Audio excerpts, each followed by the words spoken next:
ಈಗ ಜಾತಿ ಗಣತಿಯ ಜ್ವಾಲೆ ಅನ್ನೋದು ಜೋರಾಗ್ತಾ ಇದೆ. ಯಾವ ರೀತಿಯಾಗಿ ಜ್ವಾಲೆ ಹೊತ್ಕೊಳ್ತಾ ಇದೆ ಈ ಜಾತಿ ಗಣತಿ ವಿಚಾರಕ್ಕೆ ಸಂಬಂಧಪಟ್ಟಂತೆ ಅಂತ ನೋಡ್ತಾ ಹೋದ್ರೆ, ಜಾತಿ ಗಣತಿ ಜಾರಿ ಬಗ್ಗೆ ಕಾಂಗ್ರೆಸ್ನಲ್ಲಿ ಪರ ವಿರೋಧದ ಕಿಚ್ಚು ಹೊತ್ಕೊಂಡಿದೆ. ಜಾತಿ ಗಣತಿ ಜಾರಿಗೆ ಹಿಂದುಳಿದ ನಾಯಕರಿಂದ ಒತ್ತಾಯ ಕೇಳಿ ಬರ್ತಾ ಇದೆ. ಇಂದು ಸಿಎಂ ಭೇಟಿಯಾಗಲಿದ್ದಾರೆ ಹಿಂದುಳಿದ ನಾಯಕರು. ಹಿಂದುಳಿದ ವರ್ಗಗಳ ಸಚಿವರು, ಶಾಸಕರಿಂದ ಸಿಎಂ ಭೇಟಿ ಮಾಡಲಾಗುತ್ತೆ. ಇವತ್ತು ಸಿಎಂ ಭೇಟಿಯಾಗಿ ಜಾತಿ ಗಣತಿಯನ್ನ ಜಾರಿಗೆ ತನ್ನಿ ಅಂತ ಆಗ್ರಹಿಸಲಿದ್ದಾರೆ. ಜಾತಿ ಗಣತಿಯಿಂದ ಸರ್ಕಾರ ಬಿದ್ರೆ ಬೀಳಲಿ ಅಂತ ಹರಿಪ್ರಸಾದ್ ಅವರು ಹೇಳಿಕೆ ಕೊಟ್ಟಿದ್ರು. ಸರ್ಕಾರ ಉರುಳಿದ್ರೂ ಪರವಾಗಿಲ್ಲ, ಜಾತಿ ಗಣತಿ ಜಾರಿಗೆ ಬರಬೇಕು ಅಂತ. ಮುಂದಿನ ವಾರ ಕ್ಯಾಬಿನೆಟ್ ನಲ್ಲಿ ಜಾತಿ ಗಣತಿ ವಿಚಾರ ಪ್ರಸ್ತಾಪ ಆಗೋ ಸಾಧ್ಯತೆ ಇದೆ. ಜಾತಿ ಗಣತಿ ವರದಿ ಜಾರಿ ಬಗ್ಗೆ ಕಾಂಗ್ರೆಸ್ನಲ್ಲಿ ಈ ರೀತಿಯಾಗಿ ಕಿಚ್ಚು ಹೊತ್ಕೊಂಡಿದೆ. ಮತ್ತೊಂದ್ ಕಡೆ ಸ್ವಪಕ್ಷದವರೇ ಸರ್ಕಾರ ಬಿದ್ರೂ ಪರವಾಗಿಲ್ಲ, ಈ ವರದಿ ಜಾರಿಗೆ ಬರಬೇಕು ಅಂತ ಹೇಳ್ತಾ ಇದ್ದಾರೆ. ಹರಿಪ್ರಸಾದ್ ಅವರು ನಿನ್ನೆ ಮಾತನಾಡಿದಂತಹ ಸಂದರ್ಭದಲ್ಲಿ ಹೇಳ್ತಾ ಇದ್ರು, ಸರ್ಕಾರ ಬಿದ್ರೂ ಪರವಾಗಿಲ್ಲ, ಈ ಜಾತಿ ಗಣತಿ ವರದಿ ಜಾರಿಗೆ ಆಗ್ಬೇಕು ಅಂತ ಹೇಳಿ. ಮತ್ತೊಂದ್ ಕಡೆ ಅದಕ್ಕೆ ವಿರೋಧ ಸಹ ವ್ಯಕ್ತಪಡಿಸ್ತಾ ಇದ್ದಾರೆ. ಸ್ವಪಕ್ಷದಲ್ಲೇ ಈ ರೀತಿಯಾಗಿ ಪರ ವಿರೋಧದ ಚರ್ಚೆ ಆಗ್ತಾ ಇದೆ. ಜಾತಿ ಜನಗಣತಿ ಮತ್ತು ಜನಗಣತಿ ಅನ್ನೋದನ್ನ ಕಾಂಗ್ರೆಸ್ ಪಕ್ಷದ ಅದು ಪ್ರಣಾಳಿಕೆಯಲ್ಲಿ ಬಹಳ ಪ್ರಮುಖವಾಗಿದ್ದಂಥದ್ದು. ನಮ್ಮೆಲ್ಲರ ನಾಯಕರಾಗಿರ್ತಕ್ಕಂಥ ರಾಜೀವ್ ಗಾಂಧಿ ಅವರು ನಿನ್ನೆನೂ ಸಹ ಸಾಹು ಮಹಾರಾಜರವರ ಸಮಾಧಿ ಹತ್ರ ಹೋಗಿ ಪ್ರಪಂಚ ಮೇಲೆ ಬಿದ್ದರೂ ಸಹ ಜಾತಿ ಗಣತಿಯನ್ನು ಮಾಡ್ತೀವಿ ಅಂತ ಹೇಳಿದ್ದಾರೆ. ಸರ್ಕಾರಕ್ಕೆ ಯಾಕೆ ಯೋಚನೆ ಮಾಡ್ತಾ ಇದ್ದಾರೆ ಅನ್ನೋದು ನನಗೆ ಗೊತ್ತಿಲ್ಲ. ಜಾತಿ ಗಣತಿನ ಮತ್ತು ಏನು ಜಾತಿ ಗಣತಿ ವರದಿ ಇದೆ ಅದನ್ನು ತತ್ಕ್ಷಣವೇ ಜಾರಿಗೆ ತರಬೇಕು. ಅದರಿಂದ ಏನಾಗುತ್ತೆ ಅನ್ನೋದು ಮುಂದೆ ನೋಡೋಣ. ವಿರೋಧ ಪ್ರಶ್ನೆ ಅಲ್ಲ. ಜಾತಿ ಗಣತಿಯಿಂದ ಎಲ್ಲರಿಗೂ ಸಹ ಒಳ್ಳೇದಾಗುತ್ತೆ, ಅವ್ರಿಗೂ ಸೇರಿ ಒಳ್ಳೇದಾಗುತ್ತೆ. ಸರ್ವತೋಮುಖ ಅಭಿವೃದ್ಧಿಗಾಗಿ ಜಾತಿ ಗಣತಿ ಬೇಕಾಗಿರೋದ್ರಿಂದ ಅದರಿಂದ ಸರ್ಕಾರ ಹೋಗುತ್ತೆ ಅಂದರೆ ಹೋಗಲಿ, ಭಯ ಯಾಕೆ ಬೀಳಬೇಕಾಗಿದೆ? ಜಾತಿ ಗಣತಿ ಮಾಡೋದು ಸರ್ಕಾರದ ಜನಸಾಮಾನ್ಯರ ಹಣದಿಂದ ಜಾತಿ ಗಣತಿ ಮಾಡಿಸಿದ್ದೀವಿ.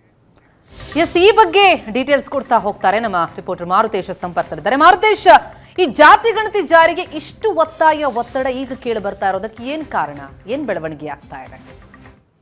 ಪ್ರತಿಮಾ, ಕಾಂಗ್ರೆಸ್ ಸರ್ಕಾರ ಅಂದ್ರೆ ಕಾಂಗ್ರೆಸ್ ಪಕ್ಷ ತನ್ನ ಪ್ರಣಾಳಿಕೆಯಲ್ಲೇ ಜಾತಿ ಗಣತಿಯನ್ನ ನಾವು ಅಧಿಕಾರಕ್ಕೆ ಬಂದ್ರೆ ಜಾರಿಗೊಳಿಸ್ತೀವಿ ಅನ್ನುವಂತ ಘೋಷಣೆಯನ್ನ ಮಾಡಿದ್ರು. ಈಗ ಚುನಾವಣಾ ಪ್ರಚಾರಗಳಲ್ಲಿ ರಾಹುಲ್ ಗಾಂಧಿ ಕೂಡ ಪದೇ ಪದೇ 4 ರಾಜ್ಯಗಳ ಚುನಾವಣೆ ಸಂದರ್ಭಗಳಲ್ಲಿ ಈ ವಿಚಾರವನ್ನ ಪ್ರಸ್ತಾಪ ಮಾಡ್ತಾ ಇದ್ದಾರೆ.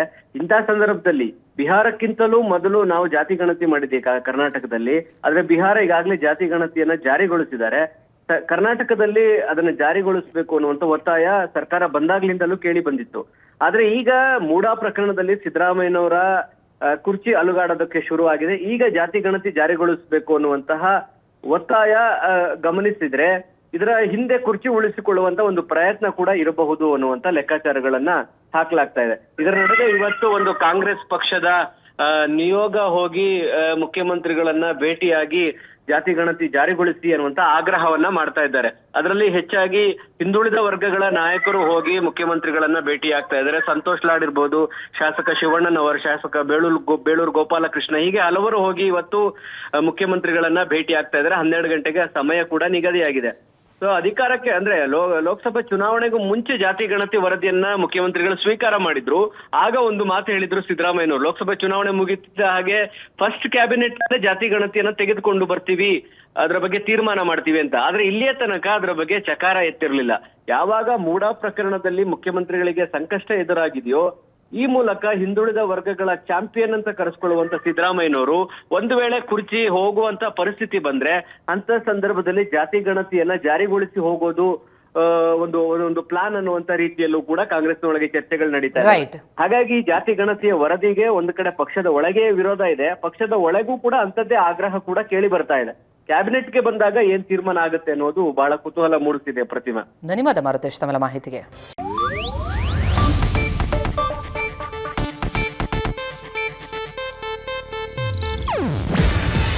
ಇದು ಏಷ್ಯಾನೆಟ್ ನ್ಯೂಸ್ ನೆಟ್ವರ್ಕ್ ಪ್ರಸ್ತುತಿ. ನೀವು ನೋಡ್ತಿದ್ದೀರಾ ಏಷ್ಯಾನೆಟ್ ಸುವರ್ಣ ನ್ಯೂಸ್.